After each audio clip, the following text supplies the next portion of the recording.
Okay, we left off Rashi. Elov. V'davar Hashem Elov me'olam moed. L'maydis Aaron. This comes to exclude Aaron. That Hashem did not speak to Aaron.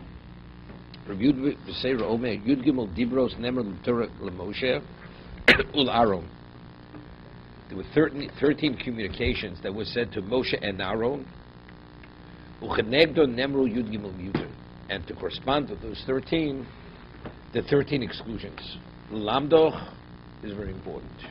To teach you, Shalul Aaron Nemru El Moshe Yomer Aaron. The miutin, the exclusions, the limitations, to tell us when it says he spoke to Moshe and Aaron, doesn't mean the communication was to Aaron, but rather was said to Moshe to specifically communicate it to Aaron. Ve'elohen Yud Gimel miutin, L'daber ito, V'daber elov. Elov means to him. V'daber elov, nuati loch, kulon kiddushim Torah Kohanim. What's interesting? I always say, the number 13 continuously repeats itself. Right? 13 is echod. Always echod. He had said to Moshe and to Aaron 13 times. What does that say? That means Aaron was special. Why does Hashem have a relation with us? Right? Mikam chagoy echod b'oretz. Right? We say in the Mincha Shabbos, who is like the Jewish people? We're only am echod. We're one of a kind. So what is the characteristic of Klal Yisrael? Echod. Hashem is echod. We're echod. So because you have that commonality with Hashem, He has a relation with you. The Mishkan had 13 materials in it. It was made of 13 different materials. Why? Because since it had to be the location to contain Hashem's presence, it had to reflect His profile. His profile is echod. Therefore, the location was made of 13 materials, which is also echod. For that reason, Moshe 13 times he communicated with Moshe. So we're saying it seems to be Aaron was at that special level. He was at the ultimate echod level. So we have 13 miyutim. The 13 times we have exclusions to indicate that it was only communicated to Moshe to give over to Aaron.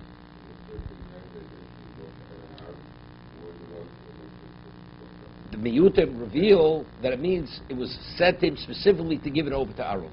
So why did he give it directly to Aaron? The answer is because it wasn't at that level. It's a limitation of the echod. It's an echod. Why was it given specifically to him? Because Aaron had relevance to echod. But since he wasn't on that level of Moshe, therefore it had to go through Moshe to be given to Aaron. This is the concept. Someone with a bar mitzvah boy is 13. Is it because of the number or Because of it, because of 13. Because of 13. That's the reason why Hashem had said that a child of 13 assumes that level of responsibility is because that is when he reaches, because that is the age that it reflects the echod. When you reach the age of Yud Gimel, which is echod 13, which is numerically echod, that's when you have to start having a relation with the echod.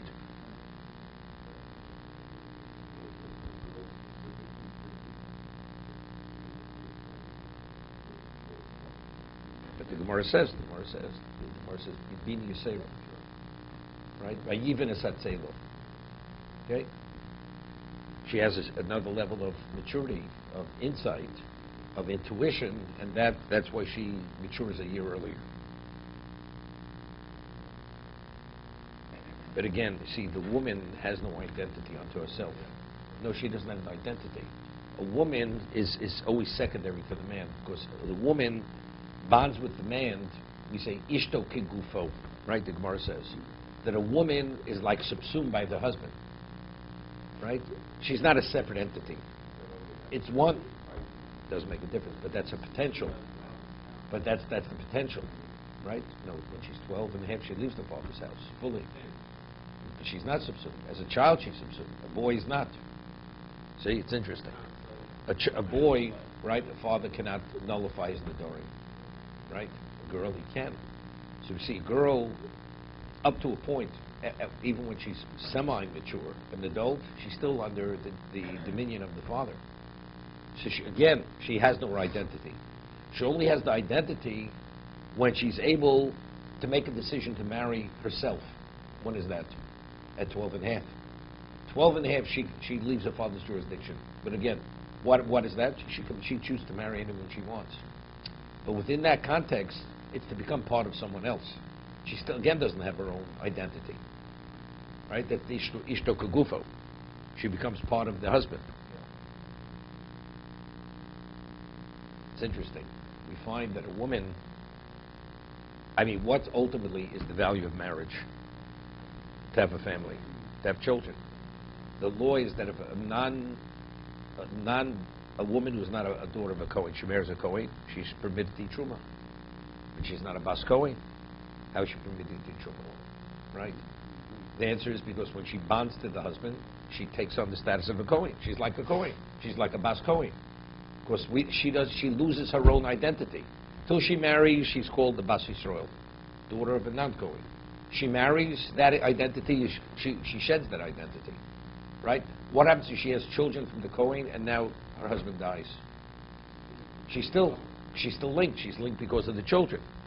Because what is her value vis-a-vis the husband? Only to have children. So the children are there. If there are no children, so the objective was never accomplished. So there's no relevance to the husband. What happens if you have a Bas Kohen marrying a regular Jew? She's not permitted to eat Truma any longer. Why? Because again, you only permit to eat Truma because you're a Bas Kohen. The moment you marry a non-Kohen, you're not called a Bas Kohen anymore because you lose your identity. Who are you? You're the husband of so-and-so. So the concept of when a woman gets married, she changes her name. This, you find the concept, it's a Torah concept. Because she loses identity, because her identity is subsumed by the husband. That's what it is. To be continued.